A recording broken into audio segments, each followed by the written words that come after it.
ko fodde dude nogase nayi tawetede e nder commune mo Sinthiou Mamadou Boubou dañi ballal kabirde ummorade e maire commune o to tirgol den kabirde noon waɗi ko e tawtorede dendagal ardiɓe ɗen dude yoga e jinnaɓe janggoɓe kam e nelaɓe maire o ɗo rendinen ɗo ko kabirde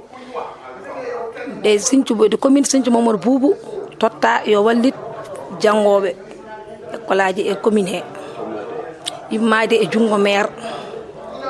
walliti e nder commune de Sinthiou Mamadou Boubou. Ngal ballal noon ari ko e saaha mum sabu so kabirde ngala jangde wodata tema ɗum ustu no feewi caɗele jinnaɓe janggoɓe ɓe. Élève si ala matériel o wawa janggude ko ɗum taji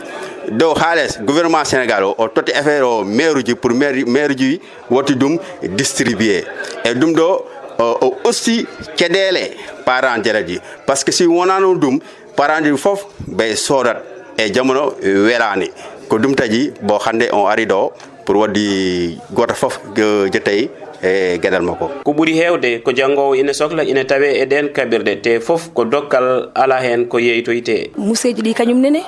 no wirani no lelorini yoɓe dewru hono noon taw jeygu ala ɗon janggoɓe jeeyetake ɓe kokka janggoɓe foof ɓe janggude ɓe dokka ɗumen nan kayeji mumen